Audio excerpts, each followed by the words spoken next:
Police ആദ്യം വരച്ച ഒരു രേഖാചിത്രമില്ലേ അയൽവക്കക്കാരിയുടെ സഹായത്തോടെ, അത്തരത്തിൽ ആ രേഖാചിത്രത്തോട് സാമിക്കുള്ള ആരെങ്കിലും കണ്ടിട്ടുണ്ടോ? ഒരാളെ ഞാൻ ഈ അടുത്ത കുറച്ച് നാൾ മുമ്പ് ഒരാളെ ഞാൻ കണ്ടിട്ടുണ്ട്. അപ്പൊ അമീറാണ് പ്രതി എന്ന് പൂർണ്ണമായി വിശ്വസിക്കാൻ പറ്റുന്നില്ലല്ലോ. അപ്പോൾ അങ്ങനെ എനിക്ക് പറയാൻ പറ്റില്ല. ഇവിടെ നിയമം കോടതിയും ജുഡീഷ്യനും മജിസ്ട്രേറ്റും പറഞ്ഞിരിക്കുന്നത് എന്താ, അമീർ ഇസ്ലാമാണ് കൊന്നത്. അപ്പൊ പിന്നെ ഞാൻ എങ്ങനെയാ വേറൊരാളെ എനിക്ക് ചിന്തിക്കാൻ പറ്റുന്നേ? മരണം കഴിഞ്ഞ് എത്ര ദിവസത്തിനുള്ളിലാണ് ഈ പോലീസുകാർ ഇത് പറഞ്ഞത്? അമീറാന്ന് പറയുന്നത് അമീറിനെ പിടിച്ചതിന് ശേഷം. എന്റെ കൊച്ചു തിന്ന കുറച്ച് വേദനയും അവനെ ഞാൻ തീറ്റിക്കണമെന്നുള്ള ശക്തമായിട്ടായിരുന്നു എന്റെ നിപ്പ്. കുറച്ച് മെഴുകുതിരിയൊക്കെ കത്തിച്ച് ഉരുക്കി അവന്റെ മേത്തൊഴിച്ച്.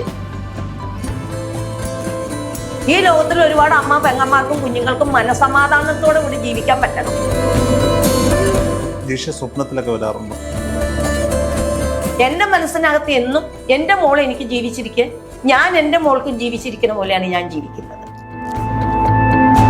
കൊച്ചെ മരിച്ച അന്ന് രാത്രി എന്താ അവിടെ സംഭവിച്ചതെന്നുള്ളതും എന്നെ മെമ്പർ പിടിച്ചു കൊണ്ടുപോയതും പോലീസുകാർ പിടിച്ചു ജീപ്പിൽ കൊണ്ടുപോയതും, അന്ന് രാത്രി എന്താണ് അവിടെ നടന്നതെന്നുള്ളത് വേറെ പുറത്തുള്ള ജനങ്ങൾക്കറിയില്ല. അത് കാണിക്കാൻ വേണ്ടിയിട്ടാണ് ഏത് പടം പിടിക്കുന്നവരായാലും എന്ത് സീരിയലോ പടം പിടിക്കുന്നവരാരും എങ്കിലും എന്നെ വന്ന് വിളിക്കുകയാണെങ്കിൽ ഈ അന്ന് രാത്രി നടന്ന സംഭവം എനിക്ക് പുറത്തുനിന്ന് കാണിക്കാൻ വേണ്ടിയിട്ടാണ് ഞാനിത് പിടിച്ചത്. അപ്പം എന്നെ പടം പിടിക്കാനായിട്ട് തന്നെ 2-3 പേര് എൻ്റെ വീട്ടിൽ പല പ്രാവശ്യം വന്ന് കാണാനും അന്വേഷിച്ചൊക്കെ വരലുണ്ടായിരുന്നു. ഞാൻ അറിഞ്ഞില്ല. ഞാൻ പുറത്ത് വേറെ സ്ഥലത്ത് ചെറിയൊരു ജോലി കിട്ടിയിട്ട് അങ്ങോട്ട് മാറുമായിരുന്നു. ഇവിടെ നമുക്ക് സ്വസ്ഥത കിട്ടാത്തതിൻ്റെ പേരിൽ മാറിക്കാറുന്നു. അപ്പം എന്നെ പെരുമ്പാവൂർ വെച്ച് തുണി കഴുകാനായിട്ട് കൊണ്ടുപോയി കൊടുത്തു 3-4 പെണ്ണുങ്ങൾ തെക്കുണ്ടായിരുന്നു. അപ്പം അവിടെ നമ്മൾ പല പ്രാവശ്യം അവർ നമ്മളോട് നല്ല ആത്മാർത്ഥം, നിങ്ങൾ കാണിക്കുന്ന സ്നേഹം പോലെ അവരെന്നോട് കാണിച്ചു. നിങ്ങൾ ചതിക്കും പറ്റിക്കുന്ന ഓർത്തുകൊണ്ടല്ല ഞാൻ അവരെന്നെ വിളിച്ചപ്പോൾ ഞാൻ അങ്ങോട്ട് ചെന്നത്. എനിക്കൊരു ബ്ലൗസ് വെച്ച് അന്ന് കുറവായിരുന്നു, ഒക്കെ കീറി പറഞ്ഞതായിരുന്നു.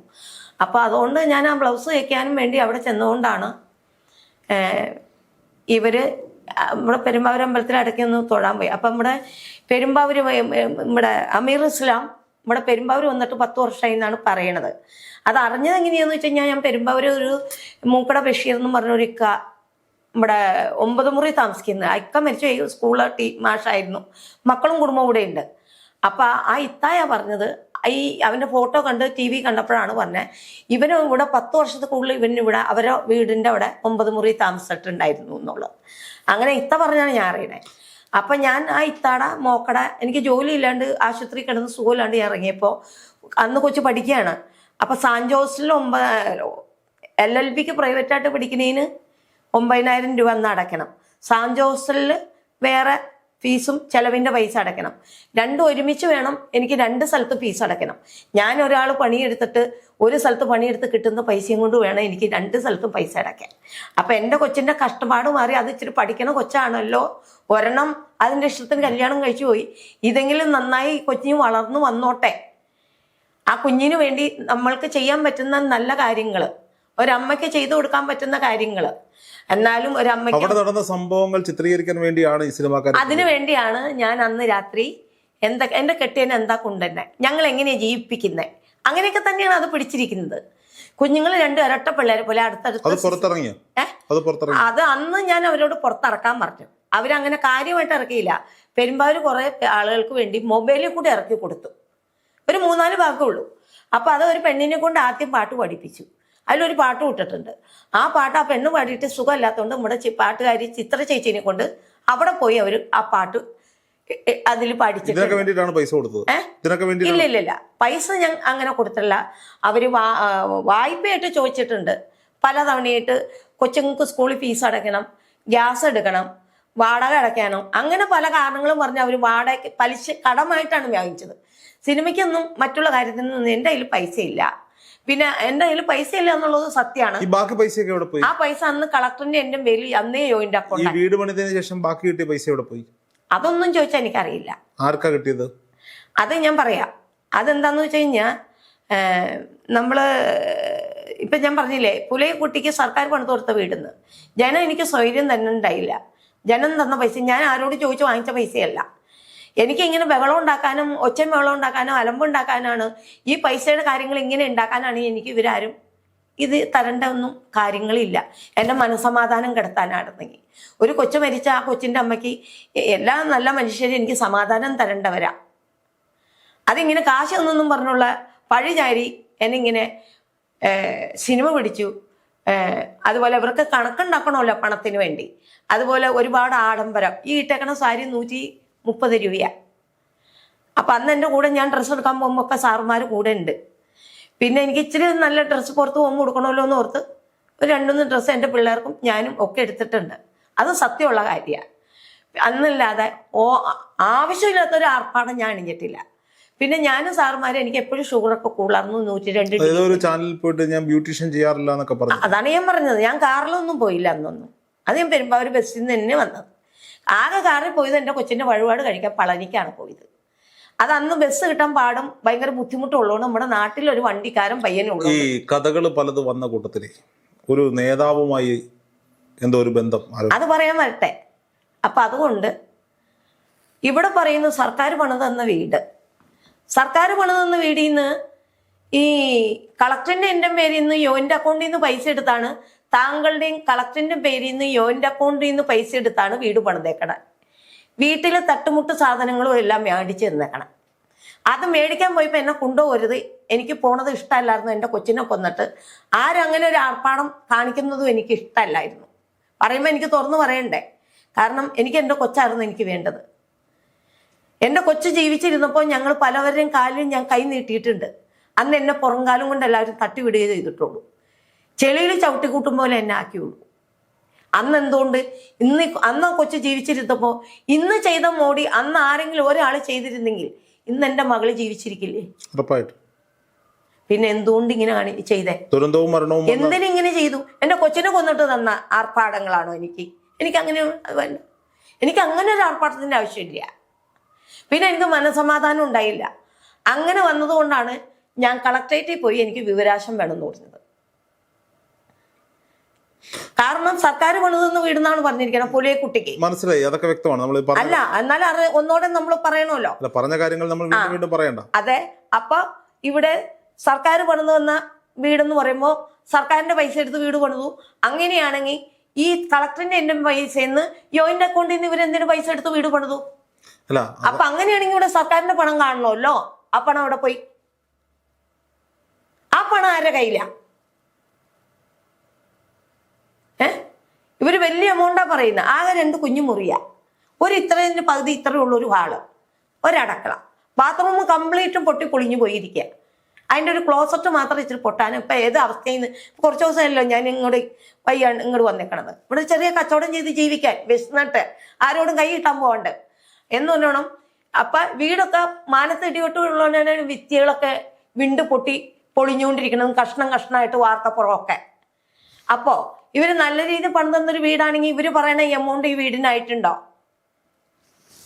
എനിക്ക് മനസമാധാനം കിട്ടാത്തതുകൊണ്ട് ഈ പൈസയുടെ കണക്കുകളും ചോദ്യങ്ങളും തുടങ്ങി. പിന്നെ മനസമാധാനം കിട്ടാത്തതുകൊണ്ടാണ് വിവരാശം ചോദിച്ചത്. ആകെ തന്നത് ഇവരെന്തുന്നാ? കുറച്ച് ഉണ്ണാനുള്ള പാത്രങ്ങളും അലുമിനിയം പാത്രങ്ങളും ചട്ടിയും കലങ്ങളും. എനിക്ക് മോക്കും കൊച്ചിനും കിടക്കാൻ ഓരോ കട്ടല്, അത് ചെറിയ കട്ടല്. പിന്നെ ആരെങ്കിലും നിങ്ങളെ പോലെ ഉള്ള ആരെങ്കിലും അതിഥികൾ വന്ന് അവർക്ക് ഇരിക്കാൻ ഒരു സോഫയ്ക്ക് 4 കസേര, ഇച്ചിരി പ്ലാസ്റ്റിക്കിന്റെ കസേര, കൊച്ചിനെ ഇതുപോലെ ഇരുന്ന് പഠിക്കാനും എഴുതാനും ഒരു ചെറിയ മേശയും കസേരയും. പിന്നെ എന്താണെന്ന് വെച്ചാൽ കൊച്ചു ജോലിക്ക് പോകണതുകൊണ്ട് കൂട്ടാത്തിന്റെ പച്ചക്കറി എന്തെങ്കിലും ഉണ്ടെന്ന് കേടുവരാതിരിക്കുക ഒരു കുഞ്ഞു TV. സാറുമാർ പറഞ്ഞിട്ടാണ് ഒരു കുഞ്ഞു TV എടുത്തതും ഒരു കുഞ്ഞു ഫ്രിഡ്ജ് എടുത്തതും ഒരു കുഞ്ഞു മിക്സി. അപ്പൊ ഇവർ ഇത്രയും കാശിന്റെ കണക്ക് പറഞ്ഞ് എനിക്ക് സൗകര്യമില്ലാണ്ട് സമാധാനം തരാണ്ടായിപ്പോ പാത്രവും സാധനം എടുക്കണോടത്തിൽ പോയി ഞാൻ വില ചോദിച്ചു. ബില്ലുകളൊക്കെ എടുക്കാൻ തുടങ്ങി. അപ്പൊ പാത്രങ്ങളും സാധനങ്ങളും എടുത്തോടത്തൊരു 18 രൂപ പറയുന്നത്. TV മിക്സി എടുത്തോടത്തിൽ ഒരു 30 രൂപയാ. നിങ്ങൾ ഇപ്പോഴും എഴുതി വെച്ചോ. ഞാൻ അവരോട് പറഞ്ഞിട്ടുണ്ട്, ഈ ബില്ലും കണക്കും എപ്പോഴും ഞങ്ങൾ സാധനങ്ങൾ മേടിച്ച കടക്കാരുടെ കയ്യിൽ എപ്പോഴും ഉണ്ടാവണം.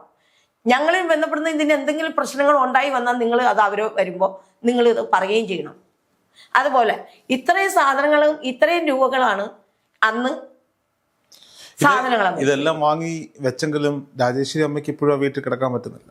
അന്ന് പറയാൻ പറ്റില്ലല്ലോ. എനിക്ക് കിടക്കാം, പക്ഷെ എൻ്റെ മകൾക്ക് സുഖമില്ലാത്തൊരു കുട്ടിയാ. എനിക്ക് എൻ്റെ കൊച്ചിനെ എനിക്ക് ഒന്നും ചെയ്യാൻ പറ്റില്ല. വേറെ മക്കളെ പാപ്പു എന്ന് പറയുന്ന ഇവരുടെ അച്ഛൻ വഴിയിൽ കുഴിഞ്ഞു വീണ് മരിച്ചു, അതിൽ താങ്കൾക്ക് സംശയമുണ്ട് എന്ന് പറയുന്നത്? സംശയം എന്ന് പറയാൻ കാരണം കൊണ്ടെന്ന് പറയാൻ കാരണം പുള്ളിക്കാരൻ ഭയങ്കര മദ്യം കഴിക്കലായിരുന്നു, ലിവറൊക്കെ അസുഖങ്ങളുള്ള ആളായിരുന്നു. പക്ഷെ ശരിക്കും പറഞ്ഞു കഴിഞ്ഞാൽ പുള്ളിക്കിയുടെ അമ്മേനെ അച്ഛനെ അവിടെ അടക്കം ചെയ്തിട്ടുണ്ട്. എന്നെ എപ്പോഴും വഴക്ക് കൂടുമ്പോൾ അമ്മ എപ്പോഴും പറയും, എൻ്റെ മോനെ നിനക്ക് തരൂല, എൻ്റെ മോനെ അതുപോലെ തന്നെയായിരുന്നു. ഞങ്ങളെപ്പോഴും അന്ന് നിർത്തി ജീവിപ്പിക്കലായിരുന്നു. ഞാൻ പറഞ്ഞ അമ്മ എടുത്തോ എന്ന് പറഞ്ഞോണം, ഞാൻ മരിക്കുമ്പോൾ എൻ്റെ ഒപ്പം എൻ്റെ മോനെ ഞങ്ങൾ ഒന്നിച്ച്. പക്ഷേ എൻ്റെ അച്ഛനും എനിക്ക് അച്ഛനില്ല, പക്ഷെ അവരെ എൻ്റെ അച്ഛനും അമ്മേനെ പോലെയാണ് ഞാൻ കാണുന്നത്. എൻ്റെ ഭർത്താവിൻ്റെ അച്ഛനും അമ്മേനെ, എൻ്റെ ഭർത്താവിൻ്റെ അച്ഛനും അമ്മേനെയും എൻ്റെ അച്ഛനും അമ്മയും അവരെ എൻ്റെ അച്ഛനും അമ്മേനും ഭർത്താവിൻ്റെ അച്ഛനും അമ്മേനെയും അടക്കം ചെയ്ത സ്ഥലത്ത് പാപ്പുവിനെ അവിടെ ആ കുഴി തന്നെ എന്തുകൊണ്ട് അടക്കം ചെയ്തില്ല?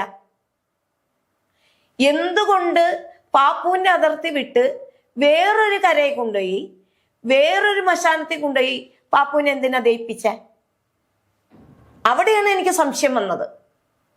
ഇവർക്ക് കൊള്ളിപ്പറമ്പുണ്ട്, പുലയർക്ക് അടക്കം ചെയ്യുന്ന കൊള്ളിപ്പറമ്പുണ്ട്. പാപ്പുവിന്റെ അച്ഛനെയും അമ്മേനെയും വീടിന്റെ ഒരു സൈഡിൽ ഇട്ടിട്ടുണ്ട്. ആ കുഴി മാന്തിയാലും അതിലെല്ലാം നശിച്ച് ദ്രവിച്ചു പോയിട്ടുണ്ട്. ഈ പാപ്പുവിനെ ആ കുഴിയിലിട്ടാതില്ല. എന്തുകൊണ്ട് കൊച്ചിനൊക്കെ ഒന്നും മലമുറിക്കയില് പാപ്പുവിനെ കൊണ്ട് ദയിപ്പിച്ചു? ആരോട് ചോദിച്ചിട്ട് അങ്ങനെയൊക്കെ ചെയ്തേ? ഞാൻ പിന്നെ പോകാതിരുന്നത് എൻ്റെ ഭർത്താവ് ഒരു സ്ഥാനാർത്ഥി എന്നുള്ള, ഞങ്ങളൊക്കെ അന്ന് കുട്ടിക്കാലം തുടങ്ങി അയാളെ കാണണമെങ്കിൽ ഇങ്ങനെ നോക്കണം. PP തങ്കച്ചൻ, അപ്പൻ്റെ പ്രായം ഒരുപാടായതാ. ഈ ലോകത്തും നാട്ടിലൊന്നും നല്ല പിള്ളേരും ആൺപിള്ളേരില്ലാഞ്ഞിട്ടാണ് എനിക്ക് കല്യാണം കഴിച്ചത്. ഈ വയസ്സായ ഒരു കാരണവരെ കൂടൊപ്പം എനിക്ക് മക്കളെ സൃഷ്ടിക്കണം. ഇന്നുവരെ അങ്ങനെ ഒരു സംഭവം ഉണ്ടായിട്ടില്ല. എന്തിനാണ് അവരൊക്കെ വീടുകളിൽ ഇത് പറഞ്ഞുണ്ടാക്കിയ വീട്ടിൽ ഭാര്യയും മക്കളും പെങ്ങന്മാരും ഇല്ലേ? എൻ്റെ മേത്ത് എന്തിനെങ്ങനെ ചെളി വാരി തേക്കണമെന്നാണ് ഞാൻ ചോദിക്കുന്നത്. എൻ്റെ കൊച്ചിനെ കൊന്ന വൈരാഗ്യങ്ങൾ ഇവര് വീണ്ടും വീണ്ടും ഇങ്ങനെ മുളപ്പിച്ച് ഇവരിങ്ങനെ കൊണ്ടുവരികയാണ്. എന്നെയും കൊച്ചിനെയും കൊല്ലുന്നാണല്ലോ അവര് പറഞ്ഞത്. എന്തിനാ ഇവര് വളഞ്ചരങ്ങര മൂവാറ്റുപുഴ റോഡ് കരയില്, മൂവാറ്റുപുഴ ഭാഗത്ത് പാപ്പു ചെറുകുന്നം കരയിൽ കുറ്റിക്കാട്ട് പറമ്പ് കോതമംഗലം റൂട്ടിലുള്ള പാപ്പുവിനെ കൊണ്ടുപോയി മലമുറിക്ക് കൊണ്ടുവന്ന് പാപ്പുവിനെ ദയിപ്പിച്ച് എന്തിനാണ്? ഞാൻ ചോദിക്കാൻ കാരണം എന്താന്ന് വെച്ച് കഴിഞ്ഞാൽ, എൻ്റെ കുഞ്ഞ് അയാളുടെ കുഞ്ഞല്ല എന്ന് പറഞ്ഞ് എൻ്റെ ഭർത്താവിൻ്റെ കൂടെ ഞാൻ ജീവിച്ചിട്ടുള്ളൂ, ഉറങ്ങിയിട്ടുള്ളൂ, അയാളുടെ മക്കളെ എനിക്കുള്ളൂ. വേറെ അന്യൊരു പുരുഷന്മാരെ കൂടെ പോയി ഞാൻ ഉറങ്ങിയിട്ടില്ല, ജീവിച്ചിട്ടില്ല, മക്കളെ സൃഷ്ടിച്ചിട്ടുമില്ല. കാരണം എനിക്ക് അച്ഛനില്ലാണ്ട് ഞങ്ങൾ രണ്ടുകൂടി മക്കളാ. എൻ്റെ അമ്മയ്ക്ക് അന്ന് എൻ്റെ കൂടപ്പുറപ്പുള്ള ചെറുതായിരുന്നു. 13 വയസ്സിൽ തുടങ്ങി എൻ്റെ അമ്മ എന്നെ കെട്ടറമണിക്ക്, അമ്മ കെട്ടറമണിക്കാൻ. ഇങ്ങനൊരു കഥ ഉണ്ടാവാനുള്ള കാരണം ഈ തങ്കച്ചൻ എന്ന് പറയുന്ന നേതാവിന്റെ വീട്ടിൽ ജോലിക്കൊല്ലം അത് ഉണ്ടാക്കിയവരോട് നിങ്ങൾ ചോദിക്കണം. ആ ചോദ്യം എന്നോടല്ല. അവിടെ ജോലിക്കൊല്ലം നിന്നിട്ടുണ്ടോ? ഇല്ല. അദ്ദേഹത്തെ കണ്ടിട്ടുണ്ടോ? അത് ഈ ഇലക്ഷൻ വോട്ട് വയ്ക്കാൻ നമ്മുടെ വീടുകളിലൊക്കെ വന്ന് കണ്ടിട്ടുണ്ട് എന്നല്ലാതെ എനിക്കൊരു പരിചയവും അവരുടെ വീടുമായിട്ട് ബന്ധോ കണക്ഷൻ. പിന്നെ ഈ അടുത്ത കാലത്ത് പാപ്പൊക്കെ മരിക്കണയ്ക്ക് മുമ്പും ഇങ്ങനെയൊക്കെ ഒരു, എൻ്റെ മോള് മരിക്കണയ്ക്ക് മുമ്പും ഇങ്ങനെയൊക്കെ ഉണ്ടാവുന്ന സംഭവത്തിന് മുമ്പ് എൻ്റെ മക്കൾ കുഞ്ഞായിരുന്നപ്പോ എൻ്റെ ഭർത്താവിന് പെരുമ്പാവൂർ ഗവൺമെന്റ് ആശുപത്രി മിൽമ നടത്തലായിരുന്നു. എല്ലാവരും പെരുമ്പാവൂർ അറിയപ്പെടുന്ന മിൽമ ബാബുവിന്റെ ഭാര്യയും മക്കളും എന്നാണ്. അവിടെയുള്ള അന്നിരുന്ന ഡോക്ടർമാർക്കും നേഴ്സുമാർക്കും ആശുപത്രിയിൽ എല്ലാവരും പ്രവർത്തിച്ചിട്ടുള്ള എല്ലാവർക്കും ഞങ്ങളെ അറിയാം. അപ്പോ അങ്ങനെ അവിടെ കച്ചവടം ചെയ്തുകൊണ്ടിരുന്ന പാപ്പുവാണ്. എന്ത് പറയാൻ വന്നാട്ടോ, അത് അറിയാമായിരുന്നു എന്നാ ഞാൻ ചോദിച്ചത്. മുന്നേ ഈ പറയപ്പെടുന്ന PP തങ്കച്ചനെ അറിയാമായിരുന്നു. അതാണ് പറയാൻ വന്നത്. അപ്പൊ ഈ തങ്കച്ചന്റെ പിള്ളേരൊക്കെ അവിടെ വീട്ടില് ഒരുപാട് പിള്ളേർ, അന്ന് ഇലക്ഷനൊക്കെ നമ്മുടെ രാജീവ് ഗാന്ധി മരണപ്പെട്ട സമയമാണ്. ആ സമയത്ത് ഈ പിള്ളേർ കട്ടൻ ചായ, ഞങ്ങളവിടെ രാത്രിയിൽ കട്ടൻ ചായയും ഓംപ്ലേറ്റും അങ്ങനെയുള്ള സാധനങ്ങളൊക്കെ വിൽക്കലുണ്ടായിരുന്നു ചേട്ടൻ. അത് ഞാൻ ചേട്ടന് സഹായിക്കും. ചേട്ടനൊന്ന് ഉറങ്ങാനാണെങ്കിൽ ഒരു കൈസഹായം വേണമല്ലോ. അപ്പൊ അങ്ങനെ കച്ചവടം ചെയ്തുകൊണ്ടിരുന്ന സമയത്ത് ഈ തക്കഞ്ച സാറൻ ഇയാളുടെ മകൻ വന്ന് നമ്മുടെ കടയിൽ നിന്ന് ചായ കുടിക്കാറുണ്ട്, കുറെ പിള്ളേരൊക്കെ കൂടി. ആ കൊച്ചായിട്ട് ഞാൻ പിന്നെയും സംസാരിച്ചിട്ടുണ്ട്, പക്ഷെ ഇങ്ങേരായിട്ട് ഞാൻ ഒട്ടും സംസാരിച്ചിട്ടില്ല. പിന്നെ ആകെ സംസാരിച്ചത് ഇപ്പൊ ജിഷ BA കഴിഞ്ഞിട്ട് 9 വർഷം, ഇപ്പൊ കൊച്ചു മരിച്ചിട്ട് 8-9 കൊല്ലായി. പരീക്ഷ കഴിഞ്ഞതിന് ശേഷം 8 വർഷമായിട്ടും കൊച്ചിന്റെ സർട്ടിഫിക്കറ്റ് അവര് കോളേജിൽ നിന്ന് തന്നു. പക്ഷെ കോളേജിൽ നിന്ന് കിട്ടുന്ന സർട്ടിഫിക്കറ്റ് മാത്രം കിട്ടിയാൽ പോരാ, ശരിക്കും നല്ല വാല്യുവേഷനുള്ള പേപ്പർ യൂണിവേഴ്സിറ്റി കോളേജിൽ നിന്നാണ് തരേണ്ടത്. അപ്പൊ കൊച്ചു BA എടുത്ത് MA എടുത്ത് LLB എടുത്തപ്പോ ഇവര് കൊച്ചിന്റെ ഒറിജിനൽ സർട്ടിഫിക്കറ്റ് സാറുമാര് ചോദിച്ചു തുടങ്ങി. അത് ചോദിച്ചു തുടങ്ങിയപ്പോ ഞാൻ അന്ന് എനിക്ക് സുഖമില്ലാതെ പലവരോടത്തൊക്കെ പോയി ഇതുപോലെ പള്ളിയിൽ പോയി കാശുണ്ടാക്കിയാണ് ഞാൻ എൻ്റെ കൊച്ചും യൂണിവേഴ്സിറ്റി കോളേജിൽ പോയി കൊച്ചിന്റെ സർട്ടിഫിക്കറ്റ് മേടിക്കാൻ പോയത്. ഒരു പുലയ കുട്ടിയുടെ സർട്ടിഫിക്കറ്റ് മേടിക്കാൻ പരീക്ഷ കഴിഞ്ഞ് 8-9 കൊല്ലമായിട്ടും മേടിക്കാൻ ചെന്നതിന് ഞങ്ങളെ പല ഓഫീസുകളിലും കുറേശ്ശെ കാശൊക്കെ ഞങ്ങൾ പല തവണ മേടിച്ചെടുത്തിട്ടുണ്ട്. ഇവർ ചെയ്തിട്ടുണ്ട്. ഈ കൊച്ചു പഠിച്ച സർട്ടിഫിക്കറ്റ് എന്തുകൊണ്ട് ഇപ്പോഴും അവർ തന്നിട്ടില്ല? കൊച്ചു നന്നായിട്ട് പഠിച്ചിട്ടുണ്ടാവും, നന്നായിട്ട് പരീക്ഷ ചെയ്തിട്ടുണ്ടാവും, നല്ല മാർക്ക് ഉണ്ടാവും. ഇതൊന്നും ഞങ്ങൾ അറിയാതിരിക്കാണ്ടിരിക്കാൻ വേണ്ടിയിട്ടായിരിക്കും. ഈ സർട്ടിഫിക്കറ്റ് കിട്ടാതായപ്പോൾ എന്തെങ്കിലും സഹായത്തിന് വേണ്ടി അദ്ദേഹത്തെ കണ്ടിരുന്നു? ആരെ? അതെവിടെയാണ് പറഞ്ഞു തുടങ്ങിയത്? അപ്പൊ ഈ സർട്ടിഫിക്കറ്റ് കിട്ടാത്തതിന്റെ പേരിലാണ് ആദ്യം പോയി സാജി പോളെ കാണാൻ പോയത്. അതാണ് തുടക്കത്തിലൊരു MLA. അപ്പൊ ഞാൻ പറഞ്ഞു ഇങ്ങനെയൊക്കെയുള്ള പ്രശ്നമാണ് സാറേ, അതുകൊണ്ട് കൊച്ചിന്റെ സർട്ടിഫിക്കറ്റ് കിട്ടിയിട്ടില്ല, അത് കോളേജിൽ കാണാൻ പോയിട്ടില്ല. അന്നേരം പോയില്ല.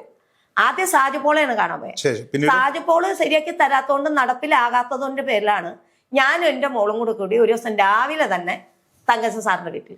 അപ്പോൾ വേറെ ആൾക്കാരും ഉണ്ട്. ഞങ്ങൾ നിന്നത് അങ്ങേരുടെ മിറ്റത്താ.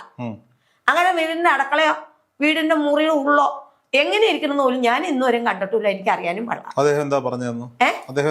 അപ്പൊ അന്ന് ഞാൻ പറഞ്ഞത് ഞങ്ങള് ഇങ്ങനെ ഇത് കിട്ടാണ്ടായിട്ട് ഇത്ര നാളെ എല്ലാ പിള്ളേർക്കും കിട്ടിയില്ലോ, എന്തുകൊണ്ട് വേറൊരു കുട്ടിക്കും കിട്ടിയിട്ടില്ല എന്ന് പറയണു.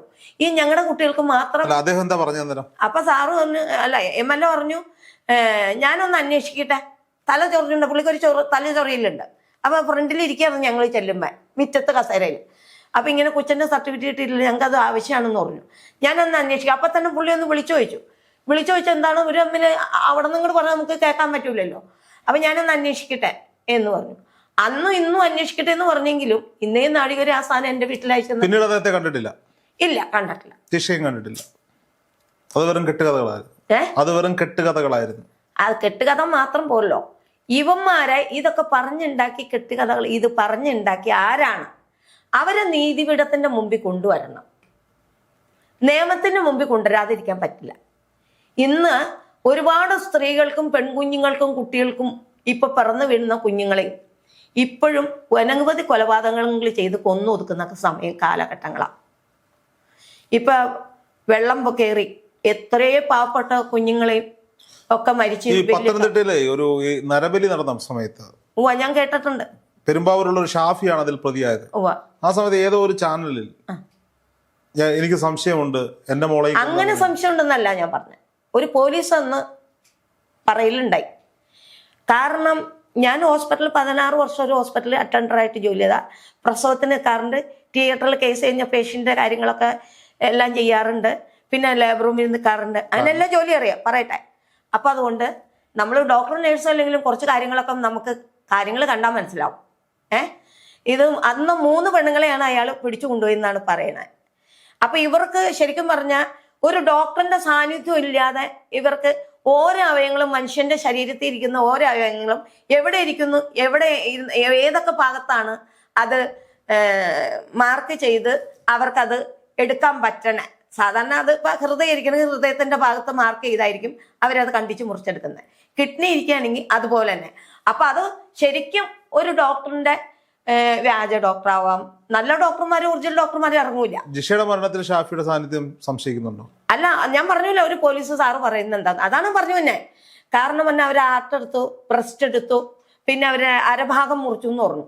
അതേപോലെ എന്റെ കൊച്ചിന്റെ അരഭാഗം മുറിച്ചിട്ടുണ്ടെന്നാണ് ഒരു സാറ് പറഞ്ഞ് പുറത്ത് കേട്ട. അതെ, ഇതേപോലെ തന്നെയാണ് ആ മാർക്കും ഈ എന്റെ കൊച്ചിന്റെ ശരീരത്തിലുള്ള പാടും വന്നേക്കണേന്നാണ് പറയുന്നത്. അപ്പൊ നമ്മളെങ്ങനെയാ ചിന്തിക്കാതിരിക്കുക? അപ്പൊ അമീറാണ് പ്രതി എന്ന് പൂർണ്ണമായി വിശ്വസിക്കാൻ പറ്റുന്നില്ലല്ലോ. അങ്ങനെ എനിക്ക് പറയാൻ പറ്റില്ല. അതിപ്പോ പോലീസുകാർ പറഞ്ഞ പുറത്തുള്ളവർ പറയണു, എനിക്കത് ഉൾക്കൊള്ളാൻ പറ്റില്ല, എനിക്കത് അംഗീകരിക്കാനും പറ്റില്ല. കാരണം പറഞ്ഞാൽ ഇവിടെ നിയമം കോടതിയും ജുഡീഷ്യനും മജിസ്ട്രേറ്റും പറഞ്ഞിരിക്കുന്നത് എന്താ? അന്ന് ഞാൻ പറഞ്ഞു എന്റെ അയൽക്കാരെ ഞങ്ങളെ കൊല്ലുമെന്ന് പറഞ്ഞു. നിങ്ങളെ അപ്പൊ അന്നിരുന്ന് വനിതാ പോലീസ് പറഞ്ഞു അവരവിടെ നിൽക്കട്ടെ, അമീർ ഇസ്ലാമാണ് കൊന്നത്, അവൻ ഇത്രയും ക്രൂരമായിട്ട് എന്റെ കൊച്ചിനെ കൊന്നപ്പോ, ചേച്ചിയുടെ കൊച്ചിനെ കൊന്നപ്പോ അവനെയാണ് എത്രയും വേഗം തൂക്കി കൊല്ലണ്ടെന്നാണ് വനിതാ പോലീസ് അന്ന് എന്നെ നോക്കാൻ നിന്ന സാറുമാര് പറഞ്ഞ. കൊച്ചു മരിച്ച സമയത്ത് ഹോസ്പിറ്റലിൽ എന്റെ മുറിയിലുള്ള സാറ് എന്നോട് ഒരു സാറ് പറഞ്ഞത് അങ്ങനെയാ. അപ്പൊ പിന്നെ ഞാൻ എങ്ങനെയാ വേറൊരാളെ എനിക്ക് ചിന്തിക്കാൻ പറ്റുന്നേ? അന്ന് പ്രതിയെ അറസ്റ്റ് ചെയ്തിട്ടില്ലല്ലോ സമയത്ത്. പ്രതിയെ അറസ്റ്റ് ചെയ്തില്ലെങ്കിലും പ്രതിയെ പിടിക്കാനായിട്ടുള്ള അന്വേഷണങ്ങൾ നടന്നുകൊണ്ടിരിക്കുന്ന സമയമായിരുന്നല്ലോ. ഈ കൊച്ചിനെ ഇത്രയും ക്രൂരമായിട്ട് കൊന്ന് ഈ മരണം കഴിഞ്ഞ് എത്ര ദിവസത്തിനുള്ളിലാണ് ഈ പോലീസുകാർ ഇത് പറഞ്ഞത്? ഏത് ഈ അമീറാണ് പ്രതി, മറ്റുള്ളവരെ പറ്റി ചിന്തിക്കേണ്ടത്? അമീറാന്ന് പറയുന്നത് അമീറിനെ പിടിച്ചതിന് ശേഷം. അപ്പം ഞാൻ അവരോട് പറഞ്ഞിട്ടുണ്ടായി, എൻ്റെ കൊച്ചിനെ കൊന്ന പ്രതി ആരായാലും പിടിച്ചു കഴിയുമ്പോൾ എനിക്ക് കാണിച്ചു തന്നെ. എൻ്റെ കൊച്ചു തിന്ന കുറച്ച് വേദനയെങ്കിൽ അവനെ ഞാൻ തീറ്റിക്കണം എന്നുള്ള ശക്തമായിട്ടായിരുന്നു എൻ്റെ നിപ്പ്. കുറച്ച് മെഴുകുതിരിയൊക്കെ അവൻ്റെ ഇങ്ങനെ തന്നെയായിരുന്നു എൻ്റെ ചിന്ത. കുറച്ച് മെഴുകുതിരിയൊക്കെ കത്തിച്ച് ഉരുക്കി അവൻ്റെ മേത്തൊഴിച്ച് അവൻ്റെ ശരീരമൊക്കെ കുറെ കുത്തി കീറി വലിക്കി എനിക്ക് അവനെ കൊണ്ട് സത്യം വർദ്ധിപ്പിക്കണമെന്നുണ്ടായിരുന്നു. എൻ്റെ കൊച്ചു തിന്ന വേദന അവൻ തിന്നണം എന്ന് ഓർത്തുകൊണ്ട് എൻ്റെ കൊച്ചിന് അനവധി വേദന അവൻ തീറ്റിച്ചു. അവനാണെന്ന് പറയണു, അവൻ തീറ്റിച്ചു. എനിക്ക് അങ്ങനെ പറയാൻ പറ്റുള്ളൂ. നമുക്കെന്തിനാ ഇവിടെ കോടതി? നമുക്കെന്തിനാ ഇവിടെ പോലീസ്? നമുക്കെന്തിനാ ഇവിടെ വക്കീലന്മാര്? ജനങ്ങൾക്ക് എന്തിനാ ഇവര്? ഈ ലോകത്തൊക്കെ ജീവിച്ചിരിക്കുന്ന ജനങ്ങൾക്ക് വക്കീല്, നീതിപീഠം, പോലീസ്, ഇവരൊക്കെ നമുക്ക് എന്തിനുള്ളതാ? എന്തിനാണ് അവരെ കൊണ്ട് നമ്മുടെ ആവശ്യം? നമ്മുടെ വീട്ടിൽ ഒരു അപകടം സംഭവിച്ചാൽ, ഇപ്പൊ ഒരു കൊലപാതകം, ഇപ്പൊ ചെറിയൊരു കുഞ്ഞിനെ തന്നെ കൊന്ന് ബലാത്സംഗം ചെയ്തു ഇവിടെ ആലുവയിൽ തന്നെ. അതിൻ്റെ കോഴിയുടെ പപ്പും ചിറകും പറിക്കണ പോലെയാണ് എൻ്റെ കൈയും കാലും എല്ലാം പറിച്ചു മാറ്റി ചാക്കിലാക്കി വേസ്റ്റ് കുഴിയിൽ കൊണ്ടുവന്നിട്ടത്. ആ കുഞ്ഞിനെ ബലാത്സംഗം ചെയ്ത് ഇതിൻ്റെ കൈയും കാലും പിച്ച് പറിച്ച് മാറ്റുന്നത് വരെ ഇവന് മെന്റൽ ഉണ്ടായില്ല. പ്രതിനെ തൂക്കിക്കൊല്ലാൻ വിധി പറഞ്ഞ് വന്ന സമയത്ത് ഇപ്പോഴുള്ള പ്രതികൾക്കൊക്കെ പിടിച്ചു കഴിഞ്ഞാൽ ബലാത്സംഗം കൊലപാതകങ്ങളൊക്കെ ചെയ്ത് കഴിഞ്ഞാൽ ആദ്യം പ്രതി പറയുന്നത് എന്തെന്നാ, എന്തിന് വിചാരണയ്ക്ക് കൊണ്ടുവരുമ്പോ ആദ്യം പ്രതി പറയും എന്നെ പോലീസിൽ തല്ലി. പിന്നെ പറയുന്നത് എന്താണെന്നറിയോ, ഒരു മഞ്ഞ പേപ്പർ അങ്ങോട്ട് കൊടുക്കും. അപ്പൊ പിന്നെ അവന് മെന്റലായി. പിന്നെ അത് കഴിയുമ്പോൾ വീണ്ടും ഒരു വെള്ള പേപ്പർ കൊടുക്കും, ഡോക്ടറിന്റെ സർട്ടിഫിക്കറ്റ്. ഒരു ഡോക്ടർമാരുടെ പേനത്തുമ്പത്തും ആ എഴുതുന്ന പേപ്പറിലും അവരെ കഴിവ് പോലെ ഇരിക്കും. ഏതൊരു മരണം നടന്നാലും, ഏത് രീതിയിലൊരു മരണം നടന്നാലും, വണ്ടി ആക്സിഡന്റ് ആവാം, കൊലപാതകമാവാം, ഏത് രീതിയിലും. എൻ്റെയൊക്കെ ഓർമ്മയ്ക്ക് ആളൂർ വക്കീലിനെ കണ്ടിട്ടുണ്ടോ?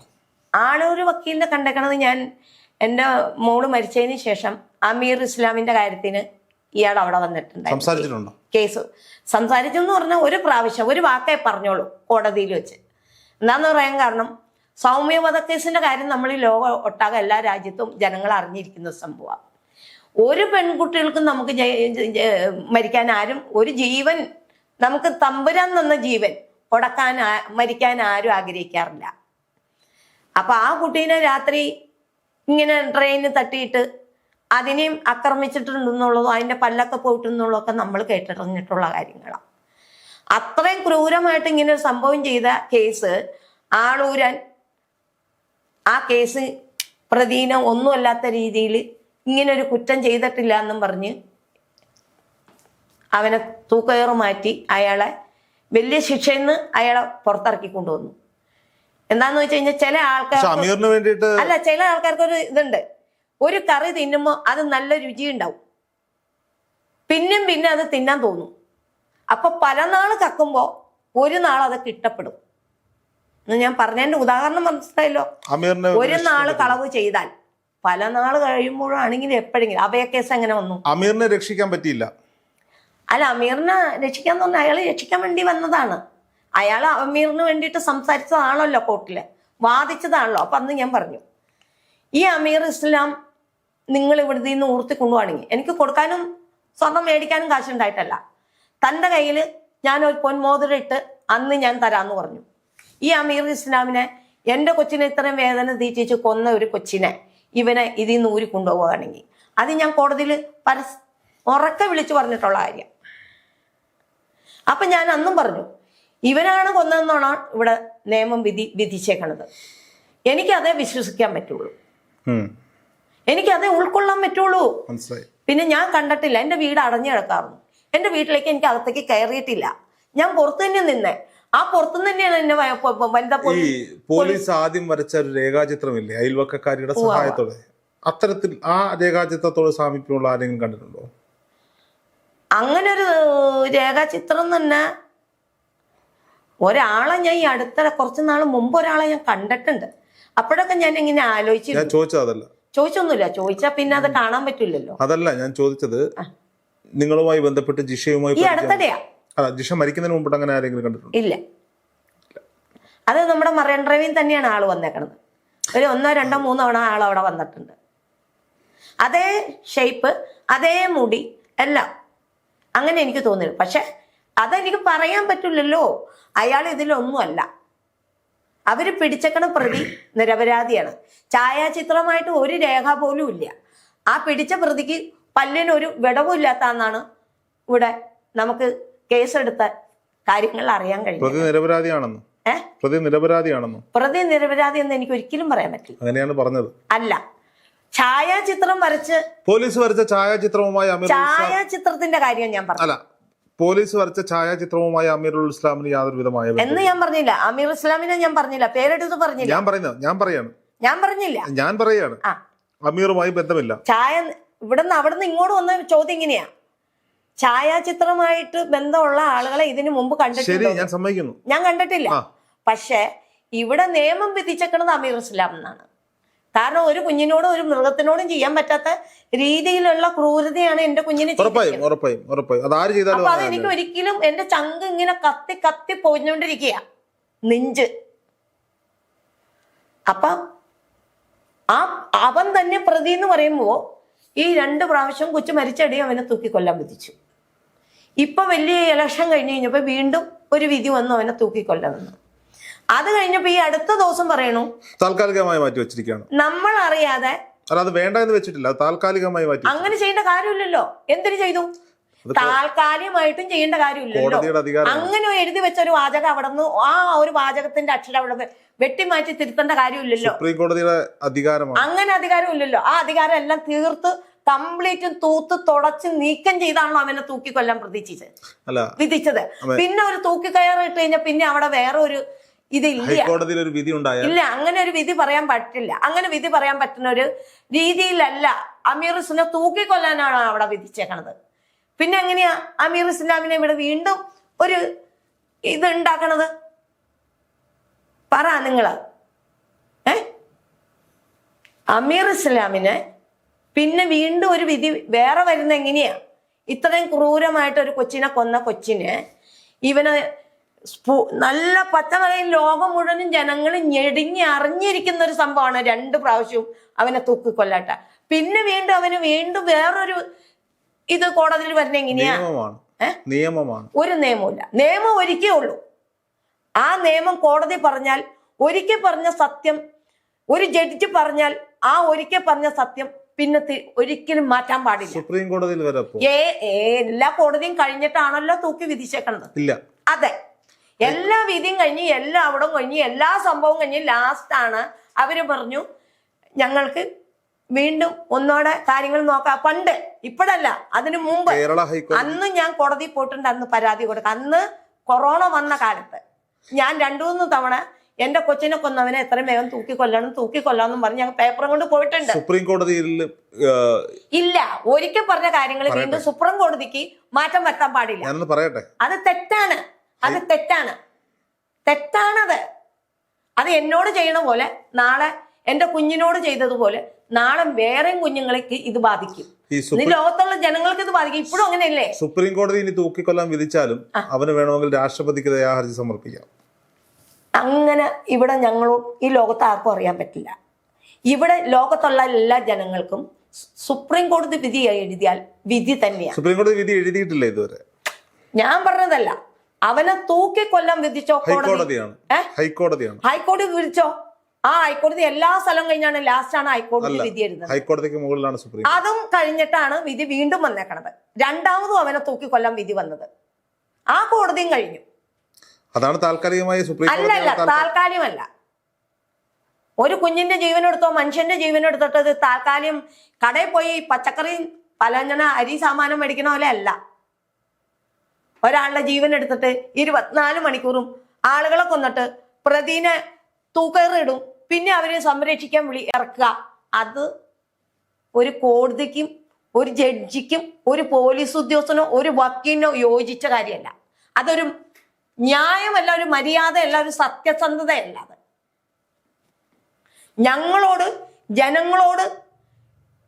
ജനങ്ങളെ കൗളിപ്പിക്കുകയാണ് അത് ചെയ്യുന്നത്. ഞങ്ങളോട് കൗളിപ്പ് നടത്തുന്നതാണ് അത്. കാരണം പറഞ്ഞ ഇപ്പൊ ശരിക്കും പറഞ്ഞ പണ്ട് പണ്ട് കാലത്ത് ഇപ്പം മോൻ്റെ അമ്മ അച്ഛനോടൊക്കെ കാരണന്മാരോടൊക്കെ ചോദിച്ചറിയാൻ പറ്റും.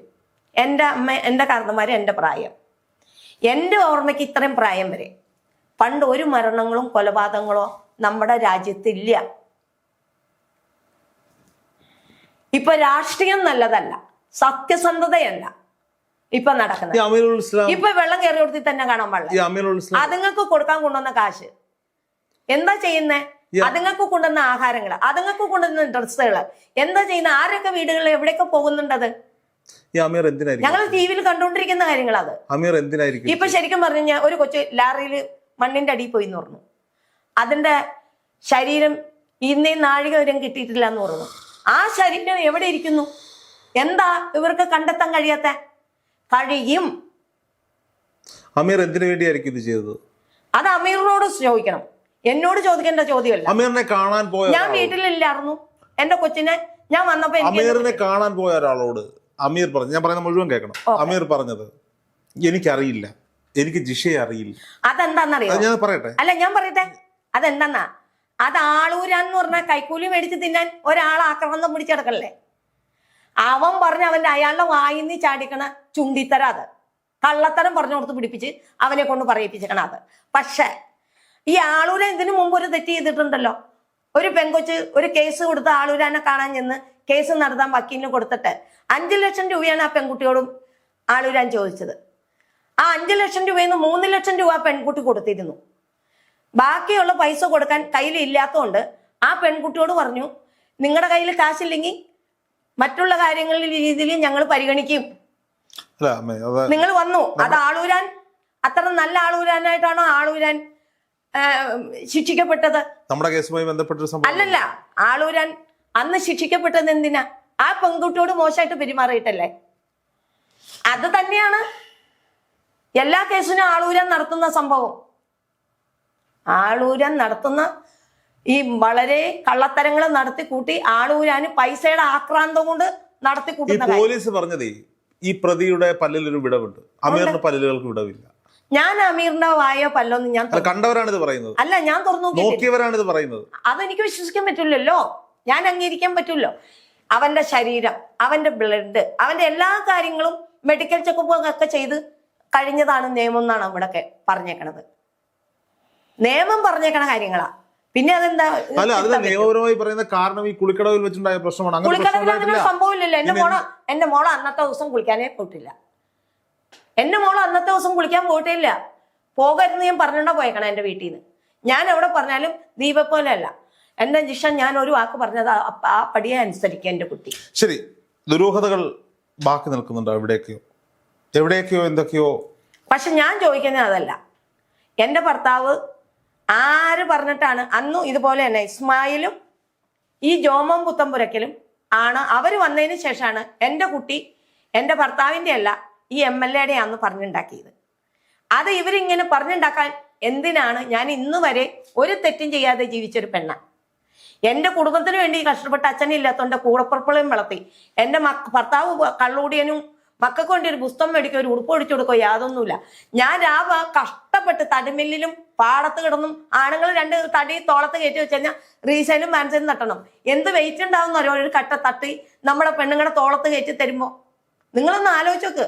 എന്തിനു വേണ്ടിയാ? എൻ്റെ കൂടപ്പുറപ്പുള്ള വളർത്താൻ. അച്ഛനില്ലാത്തതുകൊണ്ട് ഞാൻ അങ്ങനെ ജീവിച്ച ആളാ. എനിക്ക് എൻ്റെ സുഖമൊക്കെ ഞാൻ മാറ്റി വെച്ചിരിക്കുകയായിരുന്നു. എന്തിനാ? ഇതുങ്ങളൊക്കെ കുഞ്ഞുങ്ങളാ, ഇതുങ്ങളൊക്കെ വളർന്നു വരട്ടെ എന്നോർത്ത്. നാളെ ആരും ക്രിക്കറ്റ് കുത്തും അത് എൻ്റെ മക്കളെ ആരും നുള്ളി നോവിക്കാതിരിക്കാണ്ടിരിക്കെ. അതുങ്ങൾ മനുഷ്യ കുഞ്ഞുങ്ങൾ നല്ല രീതിയിൽ കുഞ്ഞുങ്ങൾ വളർന്നു വരട്ടെ എന്നോർത്താണ് അവർക്ക് വേണ്ടി എൻ്റെ ജീവിതം ഞാൻ ഒഴിഞ്ഞിട്ട് ഇവർക്ക് വേണ്ടി അവരുടെ ഒപ്പം ഞാൻ ജീവിച്ചു വരികയായിരുന്നു. എനിക്ക് അന്നും എനിക്ക് കല്യാണം കഴിക്കണമെങ്കിൽ വേറെ ചെറുക്കന്മാരെ തേടി പോയി ജീവിക്കാമായിരുന്നു. ഞാൻ എന്തുകൊണ്ട് ഇത്രയും കാലം പോയില്ല? എൻ്റെ മോള് ചോദിച്ചു 9 കൊല്ലമായി. ഞാൻ ആരും തേടി പോയില്ലല്ലോ. പോയോ? എന്തായാലും ഇനി സുപ്രീം കോടതി വിഷയത്തിൽ എന്താണ് തീരുമാനം വരാൻ പോകുന്നത്? തീരുമാനം എന്നാ? അവനെ ഞാൻ ഒരു കോപ്പി പേപ്പർ കൊടുത്തിട്ടുണ്ട്. ആ പേപ്പർ ഇപ്പം നിങ്ങളെ കാണിച്ചു തരാം. അത് നിങ്ങൾ TV വഴി ചാനൽ വഴി കാണിക്കണം. കാരണം അന്ന് രാത്രി ഞാൻ വെള്ളിയാഴ്ച കൊടുത്തു. വെള്ളിയാഴ്ച രാത്രി എന്നെ കാണാനായിട്ട് അവര് പറഞ്ഞു എന്നെ കാണാൻ വന്നാണ്. നമ്മുടെ മറൈൻ ഡ്രൈവിന്റെ ഉള്ളിൽ ഒരു 2 ആണുങ്ങളാ, ഖദർ ഷർട്ടിട്ട് ആണുങ്ങളാ. അപ്പൊ എന്നോട് പറഞ്ഞു അവര് വക്കീലുമാരാന്ന്.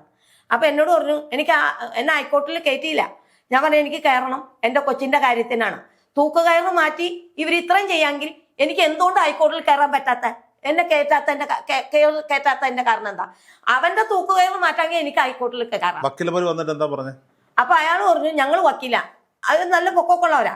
അപ്പൊ അവര് പറഞ്ഞു ചേച്ചിക്ക്, അപ്പൊ എനിക്കൊരു പേപ്പറിൽ രേഖ തന്നിട്ട് ഞാൻ കൊടുത്ത പരാതിക്ക് പകരം. അപ്പൊ പറഞ്ഞു അത് വെറുതെ ചേച്ചി, അത് ചേച്ചിയുടെ സമാധാനത്തിന് തന്നാ.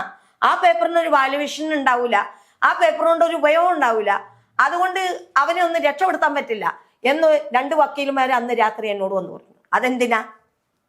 ദുരൂഹതകൾ ഒരുപാട് ബാക്കിയാണ്. എന്തായാലും കോടതിയുടെ തീരുമാനം വരട്ടെ. പക്ഷെ എനിക്കിവിടെ വേറെ വിഷമമുണ്ട്. കാര്യം എൻ്റെ കുട്ടി, എൻ്റെ ഭർത്താവ് കള്ളും വെള്ളം കുടിച്ച് അവരെ കയ്യിൽ നിന്ന് കള്ളും വെള്ളം കുടിക്കാൻ വേണ്ടിയിട്ടായിരിക്കും. പക്ഷെ എൻ്റെ ഭർത്താവ് അത്രയും വൃത്തികെട്ടവനായതുകൊണ്ടാണ് അയാൾ സൃഷ്ടിച്ച കൊച്ചിനെ മറ്റൊരുത്തന് തള്ളി പറഞ്ഞത്. അതുകൊണ്ടാണ് എൻ്റെ ഭർത്താവ് മരിച്ചിട്ട് ഭർത്താവിൻ്റെ ബോഡി കാണാൻ ഞാൻ പോവാതെ ഇരുന്നത്. അന്ന് സാറുമാര് ചോദിച്ചു ചേച്ചി പോലെ അയാളുടെ കൊച്ചല്ലാന്നും പറഞ്ഞ് അയാൾ എന്നെ തള്ളി, എൻ്റെ കൊച്ചിനെയും തള്ളിയപ്പോൾ എനിക്ക് അങ്ങോട്ട് പോകാൻ എനിക്ക് തോന്നിയില്ല. അയാൾ സൃഷ്ടിച്ച കൊച്ചാണ്. കാരണം പറഞ്ഞാൽ ഇങ്ങനെ ഒരു സംസാര വിഷയം ഉണ്ടായതുകൊണ്ട് കോടതിയിൽ നിന്ന് കൊണ്ടുപോയി അയാളുടെ DNA കൊച്ചിന്റെ സാധനങ്ങളൊക്കെ മരിച്ച സമയത്ത് കൊണ്ടുപോയി തിരുവനന്തപുരത്ത് കൊണ്ടുപോയി മെഡിക്കൽ ചെക്കപ്പ് ചെയ്ത്. അപ്പോൾ ശരിക്കും ഈ പാപ്പുവിന്റെ റേഷൻ കാർഡിൽ വീട്ടുപേരിലൊക്കെ ശരിക്കും പാപ്പു എന്നാണ് പേര്, റേഷൻ കാർഡിലൊക്കെ. പെരുമ്പാവൂരൊക്കെ അറിയുന്നത് മിൽമ ബാബു എന്നാണ്. അപ്പൊ ചെക്കപ്പൊക്കെ എല്ലാം ചെയ്ത് കൊച്ചിന്റെ സാധനം ഇവ പുള്ളിയുടെ DNA എല്ലാം കൊണ്ട് ചെക്കപ്പ് ചെയ്തപ്പോ പാപ്പുവിന്റെ കൊച്ചായി. അപ്പൊ പറഞ്ഞവർക്ക് ഇനി പറയണ്ടേ? അവരെ ചെയ്യുന്ന എന്താന്നാ പൊട്ടിക്കൽ അങ്ങോട്ട് കൊടുക്കണം. അന്യ പെണ്ണുങ്ങളുടെ മാനത്തിന് ചാരിത്രം ഒക്കെ അനാവശ്യം പറഞ്ഞു നടക്കുന്നവർക്ക്. ഈ ലോകത്തിൽ ഒരുപാട് അമ്മ പെങ്ങന്മാർക്കും കുഞ്ഞുങ്ങൾക്കും മനസമാധാനത്തോടെ ഇവിടെ ജീവിക്കാൻ പറ്റണം. സ്വപ്നത്തിലൊക്കെ വരാറുണ്ടോ? അങ്ങനെ എനിക്ക് പറയാൻ പറ്റില്ല. എൻ്റെ മനസ്സിൽ എന്നും എൻ്റെ മോളുണ്ട്. ഞാൻ ജനിപ്പിച്ച മോളാണ്. എൻ്റെ ഭർത്താവും ഞാനും കൂടി ജനിപ്പിച്ച മകളാണ്. അപ്പൊ എപ്പോഴും എൻ്റെ മനസ്സിനകത്ത് എന്നും എൻ്റെ മോൾ എനിക്ക് ജീവിച്ചിരിക്കെ, ഞാൻ എൻ്റെ മോൾക്കും ജീവിച്ചിരിക്കുന്ന പോലെയാണ് ഞാൻ ജീവിക്കുന്നത്. എന്റെ മോള് പറയും അമ്മേ ഞാൻ വിഷമിക്കുമ്പോ ഒക്കെ പറയും ദീപയുടെ ഇഷ്ടത്തിന് കല്യാണം കഴിച്ചപ്പോ എനിക്ക് അവളെ കാണാണ്ടായിരിക്കുമ്പോ എന്നും ഞാൻ വിഷമിക്കാറുണ്ട്. കാരണം അതിന് നാളെ വരാൻ പോണ ആവത്ത് എന്താണെന്ന് അറിയില്ല. അതിങ്ങനെ ഒരു സുഖമില്ലാത്തൊരു കൊച്ചുമാണ്. അപ്പൊ എപ്പോഴും കഴിയുമ്പോൾ അവള് പറയും അമ്മ വിഷമിക്കേണ്ട, അവളെ അമ്മ കുറെ നാൾ കഴിയുമ്പോൾ അമ്മയുടെ അടുത്ത് വരും. ആ കൊച്ചു പറഞ്ഞു അമ്മ ഞാൻ പോയി വിളിച്ചുകൊണ്ടുവരാം. ആ കൊച്ചിന് എന്തോരം വിഷമം ഉണ്ടായിട്ടാണെന്ന് ആലോചിച്ചു. അവള് പോയാണ് ആ കൊച്ചിനെ കൊണ്ടുവന്നത് വീട്ടിൽ എനിക്ക് കാണിച്ചു തരാൻ. നമുക്ക് ഇവിടെ അവസാനിപ്പിക്കാം.